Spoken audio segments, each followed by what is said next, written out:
Hey everybody, it's Lynn from A Bit of Birdsong. I wanted to show you the most recent zine, e-zine, image zine, what I call it sometimes, because when I used to make them, they were really image heavy. I thought they were fun to print and turn into a book, or to just, use the pages randomly if there was an image that you wanted to be able to cut out and use in a journal. I did a year of free zines on my website, abitofbirdsong.com, and there were different ways that these could be printed out.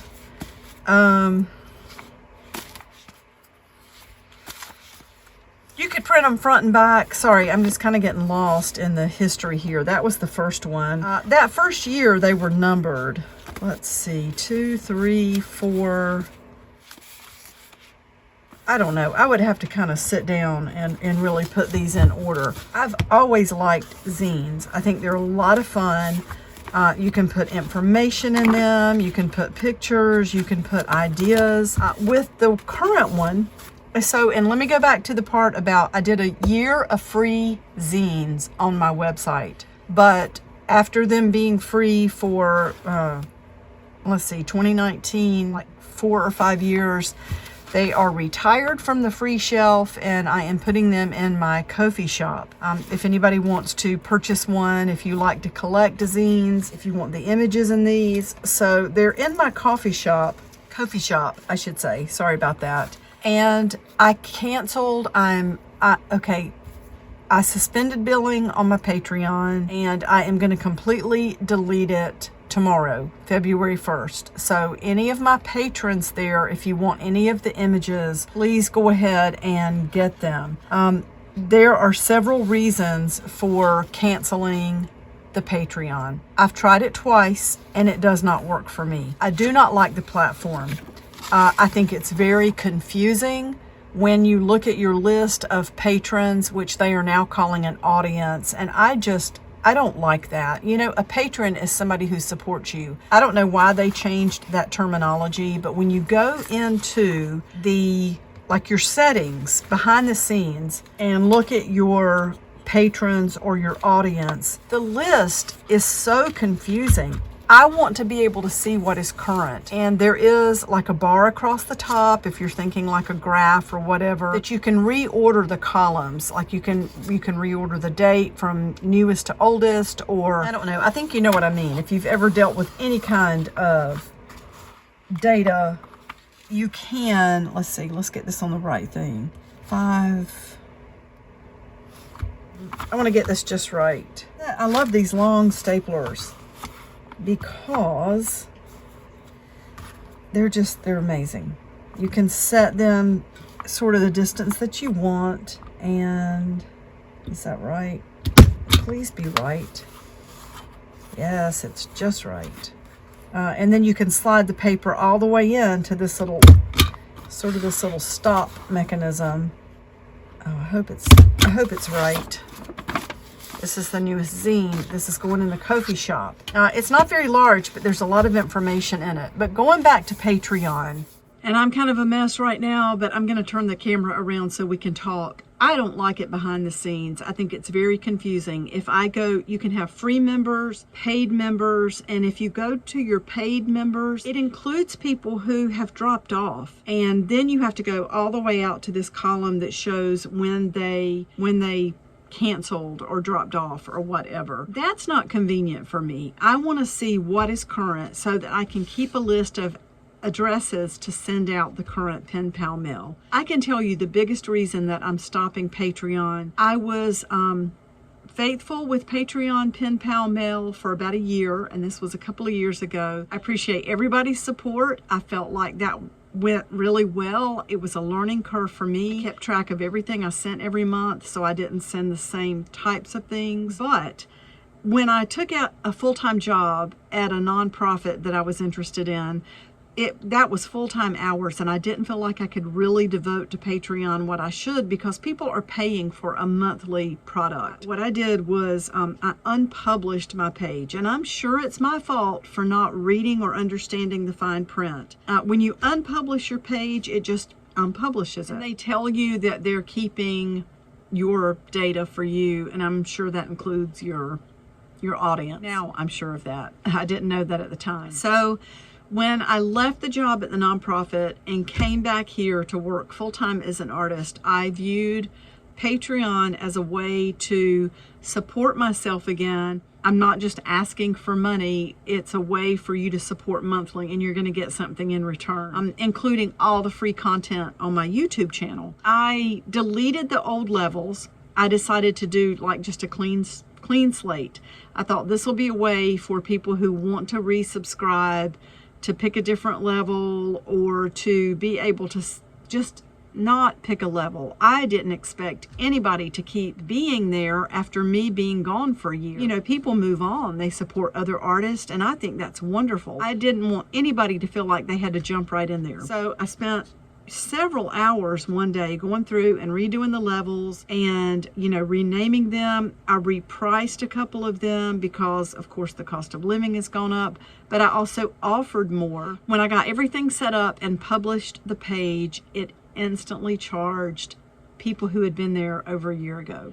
I was mortified. I mean, everybody was so nice. The patrons were so nice. I don't think anybody had hard feelings, but it was very inconvenient for me, and I think for a couple of patrons, because they weren't expecting it. I wasn't expecting it. To me, if someone had been attached to a level that they were supporting for a certain dollar amount, if that level had been deleted, I wouldn't think they would be charged. But apparently I just read it all wrong. You've signed up to give me a certain amount every month. You know, it was just, it felt like a mess to me. I have never quite recovered from that feeling of being out of control. And what I ended up doing was refunding like 3 months in a row for one patron, because she kept trying to go in and delete her membership with me, and I wanted to help her all that I could. I was reading to try to see what she could do. I don't know whatever happened, like if she maybe had 2 different accounts or had lost the password. None of that matters. You know, I, as the creator, feel like I should have been able to help her by going in and unsubscribing her myself. That way she would still have access to the free content, but she wouldn't be charged every month. You can't do that anymore on Patreon. They won't let you unsubscribe anyone. You have to block them, which completely blocked her from my entire page. She can't even see me anymore on Patreon. I had to do that for 2 different members. It was just, I did not like that situation. Another thing that bothered me is that I want to know that people are getting what they really want. And you don't necessarily know everybody 100%. It's like if you list a journal, and I'm now at 5,000 plus subscribers on YouTube, which I can't believe. I'm so excited. So thank you to everybody who subscribes. Like if you put a journal on, you advertise it in front of 5,000 people, all 5,000 people don't watch. They may tune in from time to time. Let's say 1,000 people watch. All 1,000 people don't want that journal. It doesn't appeal to some people. Some people don't like that color. And I feel like with Patreon, I'm sending things that you might not like. Yes, you're supporting me, but you know, I want people to get what they want. That was a pressure that I didn't anticipate. I felt it the first time, but I felt it even more the second time when that whole fiasco happened with the billing and everything. So I've decided that what I'm going to do is offer pen pal mail every month, kind of like the fun packs. It's going to be in my Ko-fi shop. It's going to be like a little packet of things that I've put together. There will be pictures. I'll probably show you on my YouTube channel. If you want it, you can order it. And then when they're gone, they're gone. There's only going to be so many. The same thing with the zine. So the zine is going to be in my Ko-fi shop. I don't know how often I'm going to publish this. This one, I kind of consider it like maybe 6 times a year. So this would be January, February, and it's dated February 2024. I think these are going to get better as time goes on, because I've continued to like look at different zines and research a little bit and just see different ways to put them out. That way, if you want it, you can buy it. if you don't like it, you don't have to get the pen pal mail that month. And I'm hoping to increase the number of packets I have every month. And that way, if they don't sell, they can sit there. You know, you might decide in May, oh yeah, I want that pack that was, they have like 1 or 2 left from February. So what else? What were the other reasons that I just don't like Patreon? So one is I don't like the platform. It feels very confusing behind the scenes. 2 is this matter of, you know, people being billed and you don't really have control over unsubscribing them. I know it's the responsibility of the patron, but you know, if you allow your creators to suspend their pages, unpublish their pages, you need to give them more control over helping somebody unsubscribe. And I guess the third thing for me is the pressure of trying to create something that would appeal to everybody. I love creating. I appreciate your support so much. That, I mean, it has been an honor to have, and I didn't have that many patrons. I mean, I think I had a dozen. And it rotates. You know, I appreciate if you supported me 2 days, a month, 2 years. I truly appreciate it. But it's kind of a rotating thing. Anyway, that pressure to try to make something that everybody's going to like, I don't do well with that. I want you to get what you really like. And if you don't like it, I want you to be able to just pass. So let's go back to the desk so you can see the zine. Okay, I had a lot of fun with this one. It's a combination of handmade stuff, you know, just writing with a pen, markers, and digital. So this is the new zine, A Bit of Birdsong. It's called My Heart Is With You, 2024 issue 1. And then when you open it up, I have tips, different images that you could cut out. There's an old image that was written on.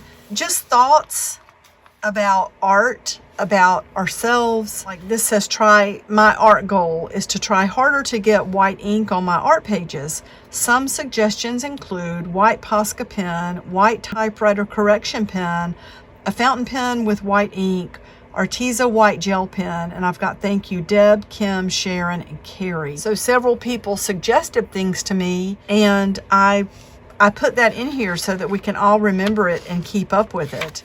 Let's see.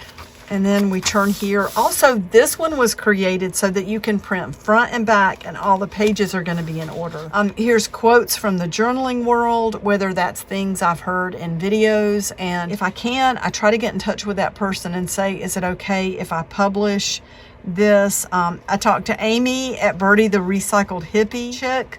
She totally cracked me up when she said, uh-oh, it ripped. That's okay. We like rippage. I laughed out loud because we do like rippage. And I love that word. There's just different stuff, old photographs. You know, this of course is February, so I've got Be My Valentine. And just so this one included some stamps from an old stamp that was part of a collection agency. And there's an old bank note. This is what it ends up looking like. I love this. So this is a page where you black out the words that you don't want, and I ended up with a nice poem over here. It's all going to be in the zine as far as tips on how to do these things. So this is going to be in the Ko-fi shop, and I wanted to tell you how cool it turned out. Tell everyone that I appreciate their support, all of you. One other thing I wanted to say, I used to have a larger website, abitofbirdsong.com, and that was costing me about $15 a month for the hosting, and I don't want to keep putting money into that. A lot of the content on there, it was just free images, and I feel like you can get those images on Google or so many other places. So I've gone back to just paying for my website name, and I still have a website. You can still find things on there. I'm going to try to keep it fresh, but I'm getting to a point in life where I don't want to pay that much for hosting and things that are going to go away someday anyway. I'm not going to be here forever, so I really want to focus on art. And, you know, my word for 2024 is restoration. I'm still trying to figure out how that word applies to me. That word came to me about 3 days in a row, and it wouldn't leave me alone. I kind of feel like I need to restore myself to being more maybe just how I came into this world. And I'm not saying, I'm not wanting to leave right this instant. We're all going to leave. But I guess, you know, not having so many commitments, so many ties to things that are sucking energy out of me, or money out of my bank account, or, you know, energy out of my life. I hope that makes sense. But I have made some changes. I'm very, very happy about those changes. So the zine is going to be in the Ko-fi shop. I'm going to try to list the Pen Pal mail tomorrow, February 1st. It's got some fun things. One of the things I can show you already is a little pack of this embroidery floss. There is a stack of fabric squares and rectangles that are wrapped with this netting. And then there are some hearts that I cut out, and they're covered in that glitter paint. This is not everything. This is just one part of it. So there's also going to be some fabric and some paper. And I feel like that will be really fun. The paper is some paper that I tea stained. It won't be a whole lot of it, but, you know, because it takes time. I think I did 50 some pages. So we'll just divide it up, and I'll, of course, keep a pack for myself. I'm going to head inside. If you're interested in the long arm stapler, you can visit my Amazon shop. And this is in the Ko-fi shop. And I'm going to be back really soon with a listing for the Pen Pal mail and more art journaling. Thank you so much for watching. Bye for now.